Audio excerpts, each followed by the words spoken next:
Hello, नमस्कार. मी रोहिणी. तुम्हा सगळ्यांचं स्वागत आहे माझं चॅनल रोहिणी आमरे या चॅनलमध्ये.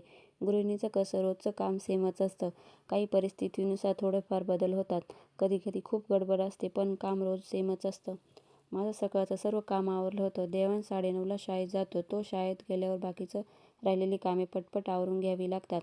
छोटं पिल्लूला पण झोपी लावलं होतं आणि देवांश पण शाळेतून आला होता. इथं मी वाटाणा आणि पापडी वाल निवडायला घेतला होता. काही भाजीपाला आम्ही घरच्या शेतातच करतो. मेथीची भाजी, पालक हे आमच्या शेतातच असतं. वाटाणा लवकर सोलून नाही ठेवला तर लवकर खराब पण होतो. आता थंडीमध्ये वाटाणा पण छान भेटतो. वाटाणा रात्री मसाले भात बनवायचा होता आणि पापडी वाल उद्या टिफिनसाठी होईल. देवांशचं इथं खेळायचं काम चालू होतं सायकलीसोबत. असं हे निवडून ठेवलं की आठवडाभर टेन्शन नसतं आणि पटपट केलं पण जातं. आणि थोड्या वेळ आम्ही दोघांनी आराम केला आणि नंतर कपडे पण सुकले होते बऱ्यापैकी. ते पण दोरीवरून काढून घ्यायचे होते. मला ना कपडे धुवायचा कंटाळा येत नाही, पण कपडे घड्या घालण्याचा खूप कंटाळा येतो. कपडे दोरीवरून काढून घेतले आणि लगेच कपड्यांच्या घड्या घालून ठेवलं की बरं पडतं, नाहीतर नंतर तसेच राहून जातात. कपड्यांच्या व्यवस्थित घड्या घालून ठेवला आणि ते जे कपडे होते ते त्याच्या जागी ठेवून दिले.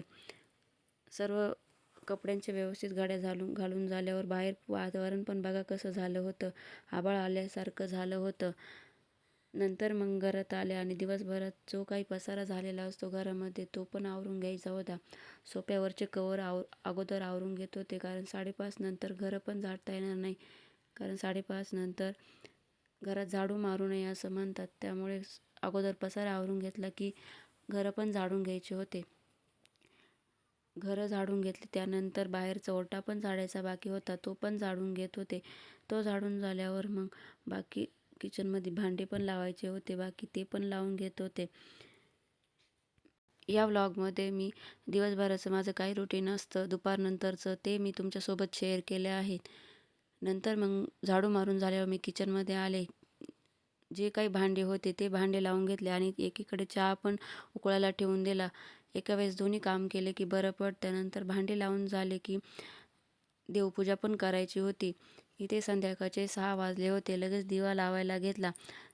देवपूजा झाली की लगेच संध्याकाळच्या स्वयंपाकाची तयारी पण करावी लागते.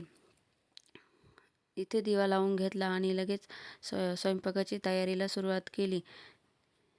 तुम्हाला माझे रुटीन व्हिडिओ बघायला आवडतील का प्लीज कमेंटमध्ये सांगा, आणि व्हिडिओ आवडत असेल तर प्लीज लाईक, शेअर, सबस्क्राईब करायला विसरू नका.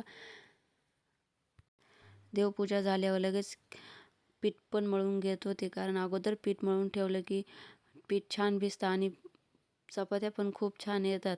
अगोदर पीठ मळून ठेवते, मग भाजीची तयारी करायची होती. आज संध्याकाळच्या जेवणामध्ये मसाले भात आणि भाजी चपाती बनवायची होती. इथं पीठ मळून झालं होतं. लगेच मसाले भाताची तयारी. कांदा चिरून घेतला आणि मी वेळानेच चिरते, मला सुरीने कांदा चिरताच येत नाही. नंतर मग कांदा चिरून झाला, एकीकडे भाजी पण गॅसवर शिजत होते आणि दुसरीकडे गॅसवर चपात्या पण करून घेत होते. माझं संध्याकाळचं 9 वाजेपर्यंत सर्व आवरून होतं. भांडे पण मी संध्याकाळीच लगेच घासते, कारण सकाळी पडले की मग कंटाळा येतो. इथे मसाले भात पण तयार होता. सर्वांचं जेवण वगैरे झालं आणि लगेच भांडी पण घासून घेत होते. आता थंडी पण कमी झाली आहे, त्यामुळे पाणी पण एवढं गार नसतं. मी भांडी घरातच घासते. बाहेर पण घासत होते, पण थंडी असल्यामुळे घरातच घासायचे. आणि सर्व भांडे घासून झाले आणि किचन ओटा पण आवरून घेतला. चला तर मग व्लॉगची इथे सेंड करते. भेटूया पुढच्या व्हिडिओमध्ये. तोपर्यंत बाय.